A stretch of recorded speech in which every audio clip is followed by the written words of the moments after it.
Tulog na, baby big bird, matulog ka na.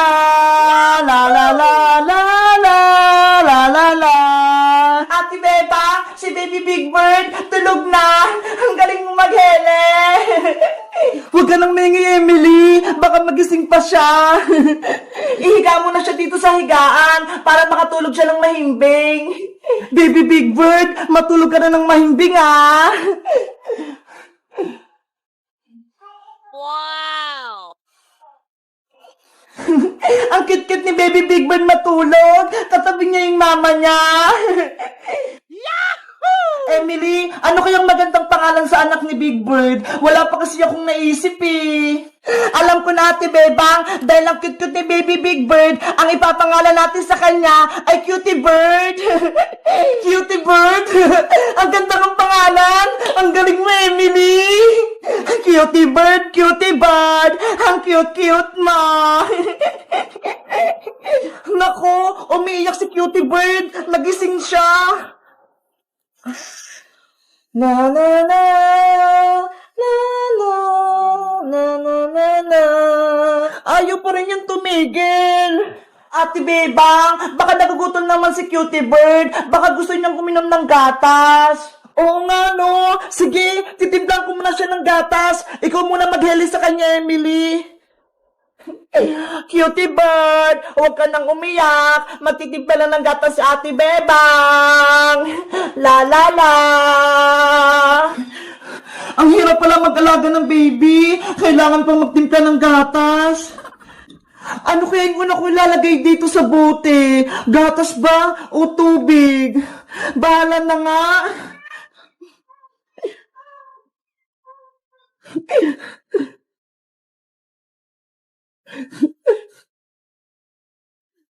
Ayan, may tubig at gatas na siya. Isishake ko na lang to.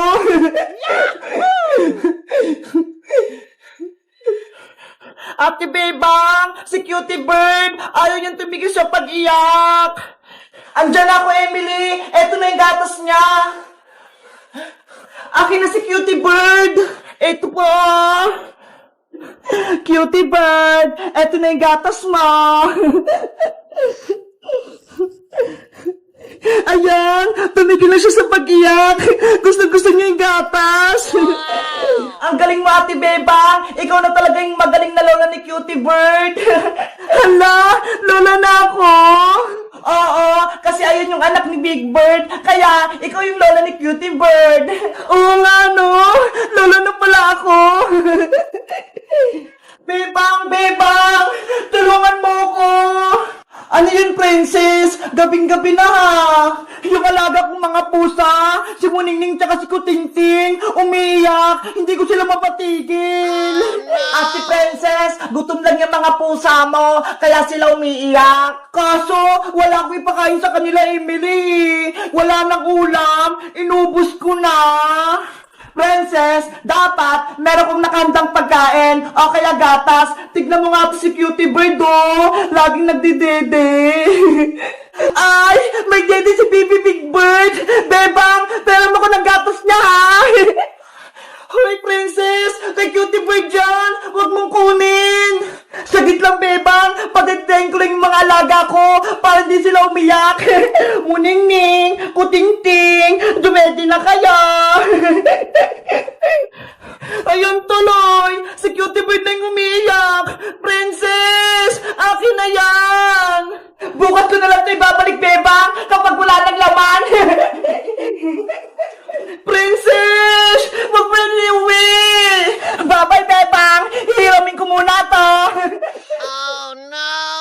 Pasaway talaga si Princess. Pinaiyak na si Cutie Bird ko. Ano ba yun sa Ate Princess? Nag-aalaga siya ng pusa, tapos wala siyang ipapakain. Hita! Bumili na kayo ng hita! Malalaki to! Hito kayo dyan! Bebang, ano yung tinitinda mo? Uncle Frank, bumili ka na ng hito! Malalaki to! Hinuli po namin yan sa ilog! Wow, ang lalaki naman yung Bebang. Hito ba talaga yan? Opo, hito po to. Tingnan nyo ho. Ang laki-laki. Parang ahas. Wow! Magkano ba isang hito, Bebang? Mang Kepweng, sa inyo na lang po itong isang hito. Kasi, ang payat-payat nyo eh. Parang hindi kayo kumakain.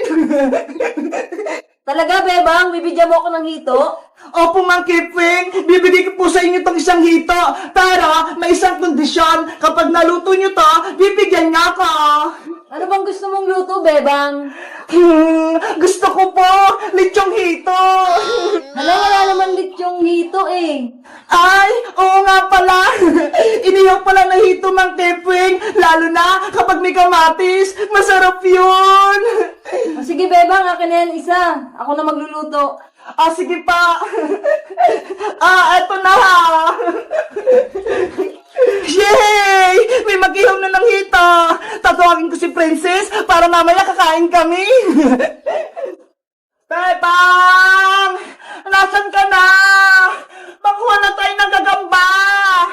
Bebang! Princess, wala si Bebang. Ay! Mang Kepweng! Anong ginagawa niyo dyan? Mukhang nagluluto kayo ah! Nag-iihaw ako ng hito. Pinapaluto ni Bebang. Wow! Hito! Gusto ko din ng hito! Mang Kepweng! Tulungan ko na kayo sa pag-iihaw! Hala, Mang Kepweng! Ang laki-laki naman ang inihaw niyong hito! Kaya nga eh, mas malaki pa to sa hita ko. Kumain din kasi kayo ng madami, Mang Kepweng. Kahit anong pagkain, kainin nyo. Lalo na gulay. Tignan nyo nga ako, ho. Ang lusog-lusog ko. Kasi lahat ng pagkain, kinakain ko. Hindi ako mapili. O sige, Princess, sa susunod, hindi na ako mapili sa pagkain. Mang Kepweng, may naghanap pala sa inyo dun sa kalsada. Puntahan nyo doon. Ganun ba? Pero paano tong iniihaw ko? Huwag po kayong mag-alala. Ako na pong bahala dito. O sige, Princess, ikaw na bahala dyan. Ikaw na mag-ihaw. Apa! Ayan! Wala na si Mang Kepweng. Ibig sabihin, akin na to lahat na isang buong hito. Oh no! Ang sarap! Naamoy ko na! A few moments later. Ayan na! Luto na yung inihaw na hito! Ang bango-bango! Ang sarap-sarap! Wow! Princess! Hala! Si Bebang yun ah! Paparating na! May gagawin ako sa hito! Princess! Luto na ba yung pinaihaw kong hito kay Mang Kepweng? Bebang! Eto na yung hito na pinaihaw mo kay Mang Kepweng! Hala, Princess! Ano nangyari dyan sa hito? Ang laki-laki niyang kanina ha! Tapos ngayon ang lit-lit na! Hala, Bebang! Ganito talaga to ha! Maliit lang! Siguro, kinain mo na yung kalahati ng hito, Princess! Wala ka nang tinira! Oh no! Mapagbintang ka naman, Bebang. Tinulungan ko na nga si Mang Kepweng mag-ihaw nitong hito mo eh. Tapos, sinabihan mo pa akong kinain ko to. Ikaw talaga, Princess. Dapat, hindi ko nagbantay sa inihaw na hito eh. Nabawasan tuloy. Sa'yo na nga. Nagtatampo na ako sa'yo. Anong makain ko dito? Ulo na lang na malaki, pati buntot yung natira. Tapos, bibigyan ko pa si Mang Kepweng. Pinagbintang pa ako ni Bebang kumain ng hito niya. Hindi naman masarap. Sarap! Hello guys! Nandito pa rin ako sa probinsya. Tignan nyo ho! May hawak akong isda. Ang laki-laki! Alam nyo ba guys, kung anong tawag na isda dito? Kasi para siyang ahas eh. Tignan nyo ho! Ang haba-haba. Tapos ang lambot-lambot niya. Guys, ang tawag pala sa isda na to ay hito. Sa English niya ay catfish. Kasi kaya tinawag siyang catfish. Tignan nyo ho! Meron siyang mga balbas na parang sa pusa. Guys, nakita na ba kayong gantong isda? O nakatikim na kayo nito? Mag-comment lang kayo. Bye-bye! Nanay, tatay, gusto kong tinapay. Ate, kuya, gusto kong kape. Lahat ng gusto ko ay susundin nyo. Ang magkamali ay pilpungutin ko. 1, 2, 1, 2, 3. Uy, Bebang, Iska, Princess, ano ginagawa nyo? Naglalaro po kami ng nanay-tatay, Nay. Naku, Beba, masama yan. Huwag niyo kantahin yan. Bakit po Aling Sitang? Di ba laro lang naman to? May kwento yan sa babaeng batang namatay. Nakakatakot yan. Kaya hindi yan pwedeng laruin. Ano po bang mangyayari, Aling Sitang, kapag kinanta yung nanay-tatay? Ayon sa kwento-kwento, kapag kinanta mo daw yung nanay-tatay, gusto kong tinapay, bigla-bigla na lang lumalabas yung batang multong babae na yun. Nakakatakot. Tapos, may utos sa inyo yung batang multo. Kapag hindi kayo sumunod, kukunin niya kayo, dadalhin niya kayo sa sementeryo, ilalagay niya kayo sa hukay. Naku, nakakilabot naman pala yung kwento na yan. Nakakatakot. Kaya kung ako sa inyo, huwag niyo nang laruin yan kung ayaw niyo lumabas yung batang babae. Hindi naman totoo yun, Aling Sitang eh. Kwento-kwento lang yan. Panakot lang yun sa mga bata. Kayong bahala kung ayaw niyong maniwala. Basta, sinabihan ko na kayo ha. Hindi po ako natatakot, Aling Sitang. Matapang po ako, no? O siya, Bebang, dito muna kayo. Pupunta lang ako sa tindahan, Aling Sonia. Opo, Nay. Dito lang po kami. Mag-iingat kayo dito.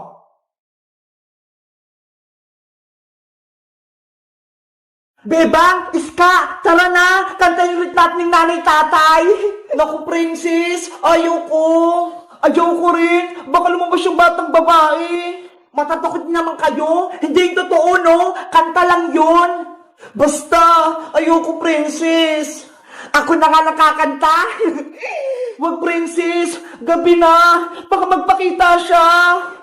Susubukan ko lang kung totoo yung kwento. Nanay, tatay, gusto kong tinapay. Ate, kuya, gusto kong kape. Ano yun? Bakit bumukas yung pinto? Wala naman tao ah. Princess, tama na yan. Lahat ang gusto ko ay susundin nyo. Ang magkamali ay pipinyutin ko.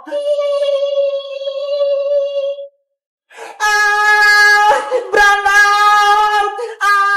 Patay yung ilaw! Wala akong makita! Ano nangyayari?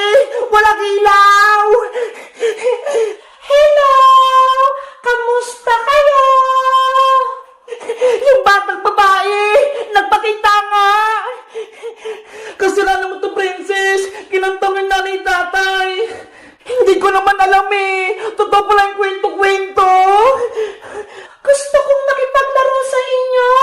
Pwede ba akong sumali? Hindi pwede! Isa kang multo! Patay ka na!